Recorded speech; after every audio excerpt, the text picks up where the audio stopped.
Welcome to the podcast, the podcast about podcasting from TruStory FM. I'm Pete Wright. The home of podcasters like Pete and me. I'm Andy Nelson. Andy, this is our third episode, and I come to you with an update. I like updates, Pete. I thought that you might. Actually, I have two updates. And the first one is an update to our AI conversation last time. We talked about AI being used for transcriptions. And at the time, we talked about Whisper, I believe. We talked about some of the tools that we use. And in the wind, there was this coming feature in our own host, Transistor FM, where they were going to start doing podcasting, giving podcasting credits for a fee to podcasters to be able to transcribe using AI their podcasts in the system. And it would add the transcripts to the actual, you could find them on the actual social sharing page. And since we had that conversation, they have actually released that feature. And so it's in the wind. We know a little bit more about it now. And I think that's the important bit. We now know what it actually does. And have you watched the video of the transcription feature in action?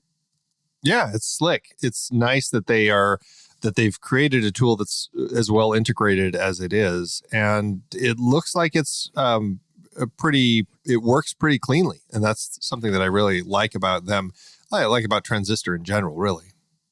The thing that is the coolest, one of the things we talked about, I believe we talked about last time, was that the AI transcription tool that we were using just on our workstations does not do voice detection. It doesn't do participant detection, but Transistor has built in an incredible interface for actually, it does the transcription and then it remembers the voices, so you can tell it, hey, this is, so-and-so and this is so-and-so too, and it will separate their voices in the transcript, and it remembers that. My understanding is it remembers it over time. This is still a very new feature, and we haven't used it to transcribe many things, but it is a really slick interface, and seeing it in action is very impressive. I think the fee that they are adding on to your plan is super reasonable too. For $50 per year, you get 300 minutes of transcription per month.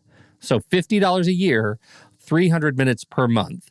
And for $200 per year, you get 1,200 minutes per month. Those, it appears, are the only two levels right now, but depending on, how much you're podcasting, it's a pretty screaming deal compared to other services. And it is malleable also. Like, you can go in and once you have the transcript, it's tweakable. Like, if you say, well, they didn't quite understand what we were talking about here, you can modify it and save those modifications in there. So which is pretty important.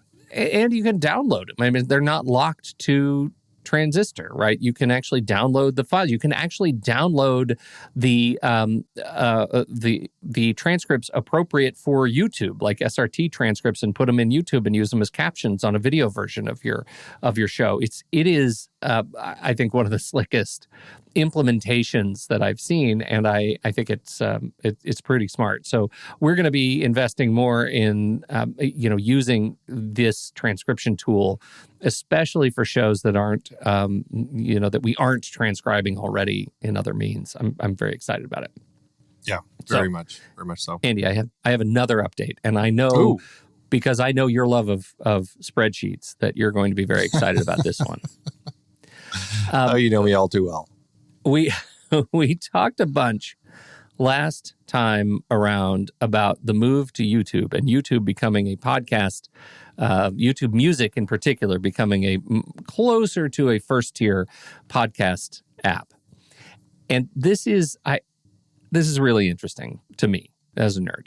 When you connect your RSS feed for your show to YouTube using YouTube Studio, you create a new podcast in YouTube Studio, you paste in your RSS feed, and what YouTube does, as we discussed, is it goes through one time and it downloads your entire RSS feed and creates is effectively YouTube video versions that are just your show art for YouTube. And so now your podcast is on YouTube, but it's audio only. Now, the challenge with that as a podcaster is what we assumed was that we would get no data passed through YouTube as to listeners of the RSS feed. So when you're listening to the show, the data isn't tracked where you normally would get your statistics, and those stats are in your podcast host or Chartable or wherever you're tracking your data. But this is what I have discovered, Andrew. Bafflingly, YouTube Music, the app, the mobile app, when you listen to a podcast on the mobile app that has been uploaded by RSS feed, YouTube is pulling from the RSS feed itself, not from the video that it created for YouTube. So YouTube Music podcast listeners are in fact contributing to your RSS stats on your platform, wherever your RSS feed is hosted. You don't have to go into YouTube itself, into YouTube Studio, and look at the individual podcast playlist stats that you have access to. And in fact, those stats, I imagine, will be probably a bit deflated, at least to start, compared to YouTube Music's, which is, where people have been taught to go get their podcast. So I think it's fascinating. Yeah. That there is this bifurcation in YouTube, but it is a benefit to podcasters that, we actually get stats where we want our stats. That's interesting.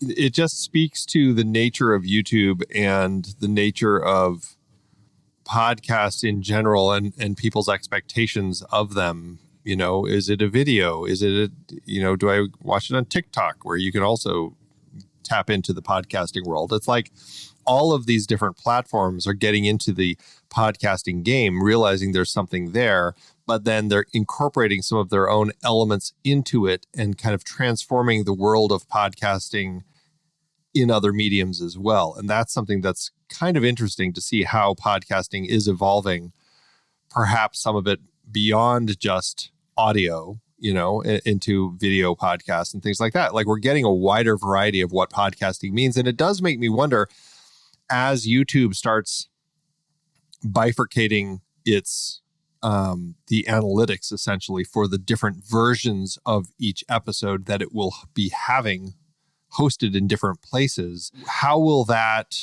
start shaping just how YouTube is treating them in general? Like, is it going to actually separate? Is it going to kind of create its own separate thing for, if you're wanting to make a video of YouTube, it's over here. If it's audio only, like, are they going to have an actual split within YouTube that turns into the video version, the audio version, as opposed to one that is essentially getting split anyway? Yeah, and that's very confusing. I think that's just very confusing. And it's just a further sign that YouTube, I think, YouTube's trying. I really do believe there are people of goodwill and lovers of podcasts over at YouTube who are trying to figure out how to morph this massive platform into something that works for this relatively small corner of it, us podcasters.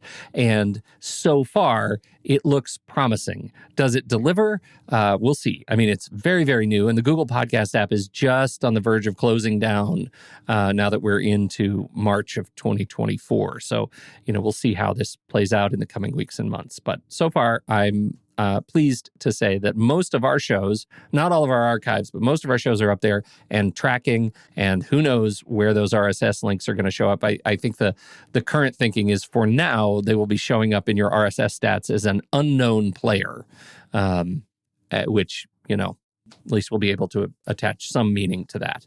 So there you go. It does. It also makes me wonder, Apple usually has like the number one hold on where people listen to their podcasts. Although Spotify in a number of places is number one and Apple's number two. Mm-hmm. Those two are the dominant forces as far as where people are listening.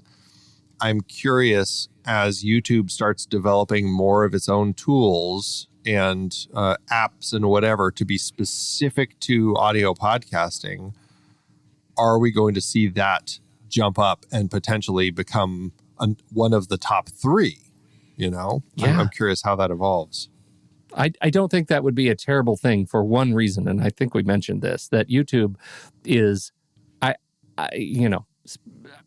don't have data to support this. I don't have anyone who says any otherwise either, but to me, and the people that I interact with online, YouTube is the de facto standard for sharing media online, right? Yeah.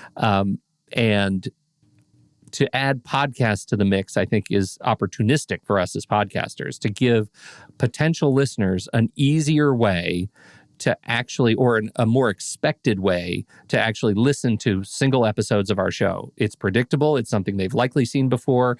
It makes a ton of sense to me. And I'd be surprised if we don't see an uptick in just raw sharing of individual episodes to showcase what we do. Yeah, right. So, well, and think about it, because right now, if we share, you can share like a direct MP3 link that basically opens up a play bar in a window that somebody can listen to, so they can hear an episode that way. Or you can share the website where the link lives, and it has all of our information. And that's probably more akin to getting a link shared through like a YouTube link, because like the nice thing about having an actual YouTube link is it's going to have access to all of the other episodes. And so if they're not sharing like a direct website page of the episode that has more information about the show, the YouTube is going to be that other version of it. And again, as you said, people are used to YouTube links. It's like, okay, YouTube, and then I can see what else it recommends. And eventually we'll all get to Gangnam Style. Is that what we all get back to? Isn't that what they said? Like YouTube, all the algorithms, if you just keep following it, everything eventually always leads to always Gangnam gets Style. You back to Gangnam Style. Okay. Yeah. Well, then I know what I have to look forward to, and I have not been doing due diligence. I should have reached it by now, for sure. Next topic, which I hope I'm not too surprising you with, which is you attended the What's New in Apple Podcasting event last week. They hold these apparently quarterly, and I was not invited because I don't know, I missed an email.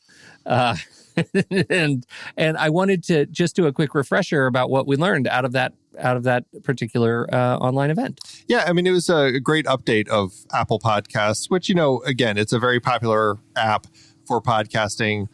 It can be frustrating and clumsy, but, there's a lot of good stuff in it. They talked a lot about the transcripts and how the transcripts on Apple Podcast is this big new thing, and how basically for your shows, everything is going to get auto-transcribed. It's not like what we were talking about earlier. It's going to be just a munged translation of everything that is said. It's not separating out speakers.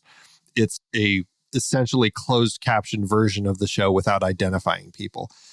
What's nice about it, though, is it auto generates the transcript anytime there's a change made in the episode itself. So if you have dynamic ad insertion and your ad changes every month or whatever, it's going to give you a new transcript for that new ad as soon as it's changed. If you edit an episode because, who knows, maybe information changed, a guest wanted to pull a quote that they said because it wasn't the right attribution, who knows what, and you edit the episode, you re-upload it, as soon as the app recognizes that there has been a change in the episode, it will retranscribe it. So it's always going to be showing you the version that when somebody's listening, that's exactly what they're getting. Plus, it just looks really pretty. Like they've made it look like it's got the show art colors behind it and everything. It's really nice what Apple has done with that. That was a big part of the conversation. They also talked a lot about subscription strategies, the way that Apple is helping work very easily, much like when you're buying an app or something to subscribe to a show. It's exactly like that now. It's very easy how you can subscribe through Apple, and they're working with other platforms as well for memberships and everything for subscriptions. So, they had a lot of great tips and tools, and it's definitely worth for anyone who's interested in how Apple Podcasts is working and how you can best utilize what they're offering for your own shows. See if you can get on the mailing list for these What's New sessions that they do quarterly and just, see what else they're talking about. There were a couple of things that snuck by that I thought were really interesting, and one of them is around podcast categorization. Oh, yes. They updated the categories list and elevated 9 subcategories: mental health relationships, personal journals, documentary entrepreneurship, self-improvement books, parenting, and language learning. These new categories have been added to the search tab in the app alongside all the other main categories.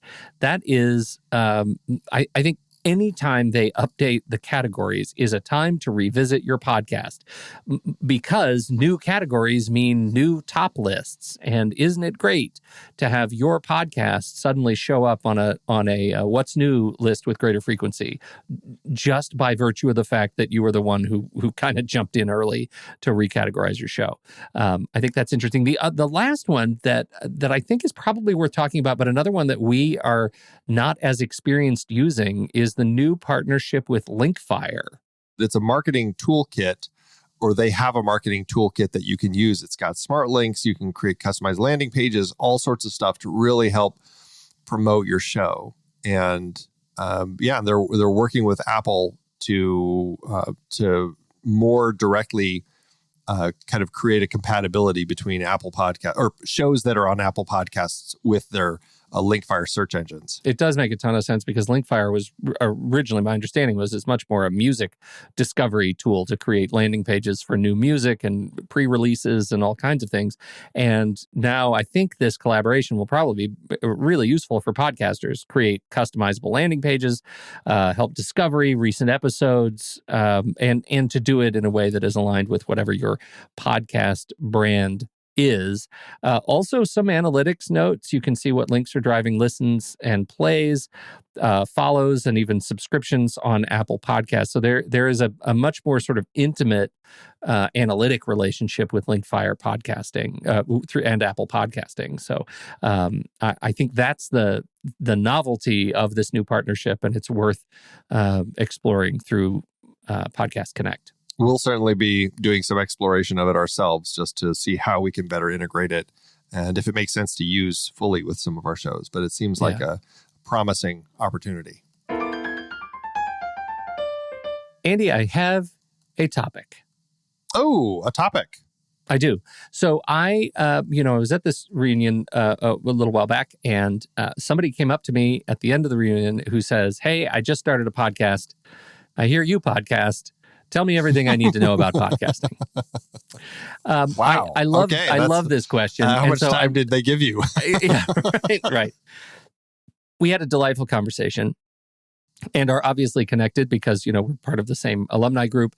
And so it's been really fun to kind of rethink how I approach listening to a podcast. And I'm curious from you, as somebody who has been podcasting since now 2011, mm-hmm.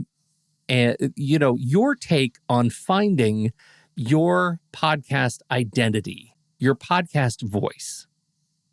And what I mean is, how do you know that who you are presenting to the audience is the guy that's going to connect with that audience? Because I think it's safe to say that you and I behave differently with each other when we're not on a microphone than we do when we're on a microphone, right? And figuring out what the general vibe, the humor, the seriousness or severity of a given show is kind of important in figuring out how you're going to relate to the people who are listening. Does that ever struck you? I suppose anytime you're figuring out how to have a conversation about a particular topic on a show, I mean, there is an element that you do need to think about. Okay, how do I want to have this conversation in a way that's appropriate for the topic, but also it doesn't turn into just me talking like a robot. You want the audience to still find some human connection there. I mean, that's why people tune into podcasts. And so it's an interesting question, because I don't suppose that I've actually thought about it overtly, as like I'm coming up, what is going to be my podcast persona for this particular show? Like, I haven't really approached it from that perspective, but it is worth evaluating, because it's definitely something that I internalize. It's, it's because it's not like we're actors where we have to come up with our character and we're writing down our journal to like, this is my backstory. Like, it's not quite that far. At least it hasn't been for me. Maybe some people, this is my podcaster backstory. It's not real. It's just like, once I was a deep sea miner, and that's who I'm presenting as. Right. But still, there is a level of, you also don't want to sound like a news presenter necessarily, where somebody who's just reading the news and then on to the next story, whether it's a happy story and then a sad story, but I'm going to have the same tone and now it's sad. Like there's an element of finding your internal connection to it regardless. But I don't know, I guess for me, it's always been more of an internal thing. I agree with you. And I think it's, I think back because we host multiple shows, right? And I think there is, to some extent, a difference in sort of persona or personality that we bring to each of those shows, as you say, depending on the content. I listened to a few episodes of this particular show, and it's a great show. It is produced by a person who is incredibly bright in the area of AI. And it's a very technical show. It is chronicling the journey that he's taking to building a profession just out of grad school and building a profession in AI technology, right? As an ecosystem engineer, as a technologist. And I learned stuff off this show.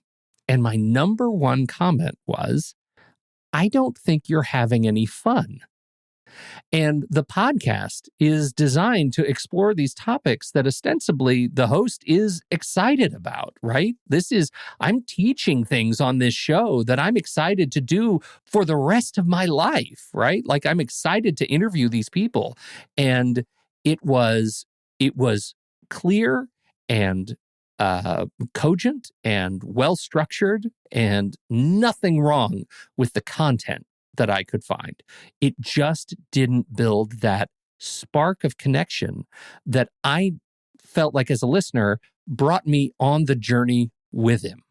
And I think that is what I want to poke out of this, of this part of the show today, which is, what is it that you use to bring people into the show with you? What is it about tone and expressiveness and your approach to that identity that builds the intimacy of that relationship between you and the listener, between the microphone and the headphone? Because that's what we're trying to do.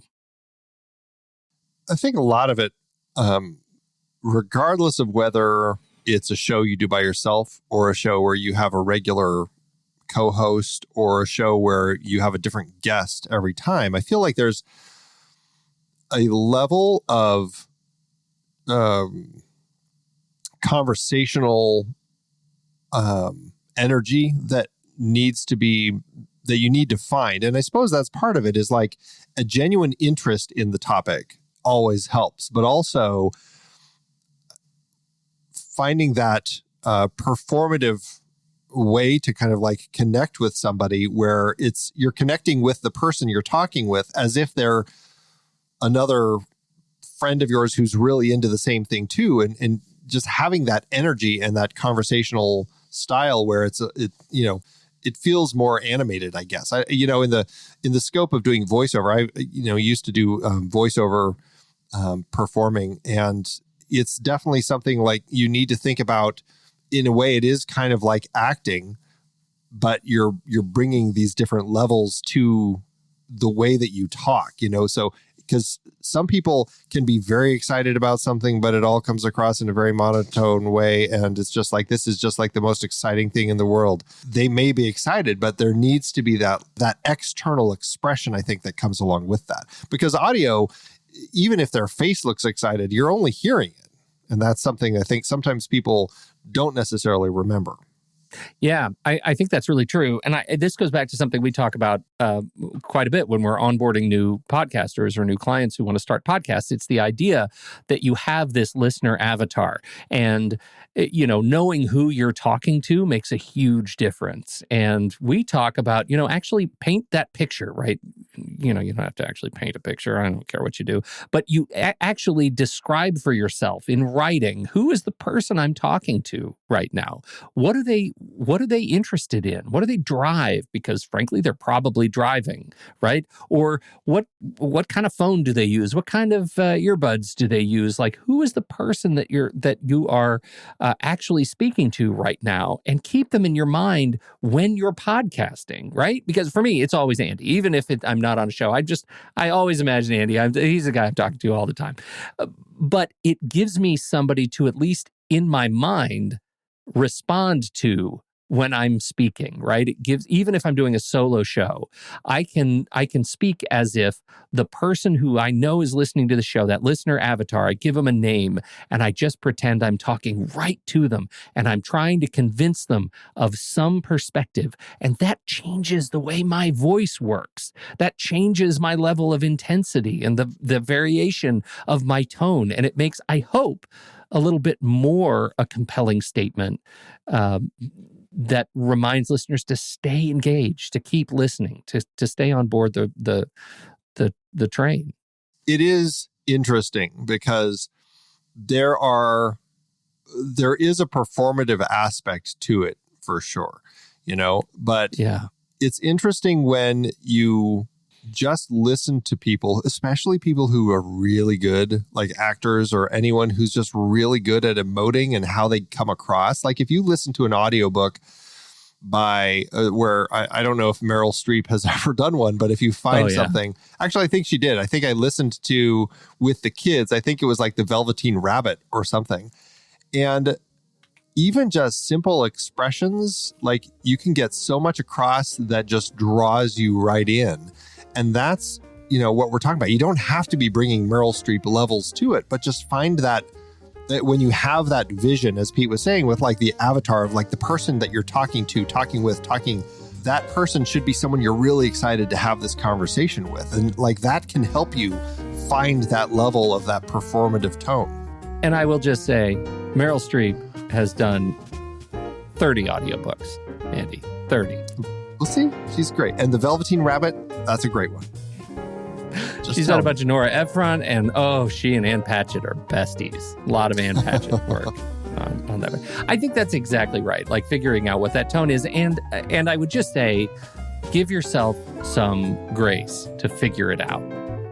There are people who don't discover their podcast voice for a specific show for a year of work, just trying different things, trying different tools, different vocal tools, different expressions, different ways to script or versus improvise. It takes time to figure it out, but that's the goal. Once you figure it out, once you find that voice, that can level up your podcasting significantly. So never stop searching. I guess that's the idea. Don't stop searching. Don't stop believing. I think that's it. I think this is a good episode. Lots of stuff to talk about.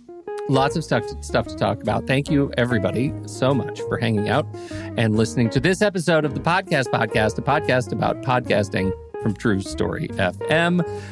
You can find us online over at TruStory FM, of course, and we would love it if you would subscribe.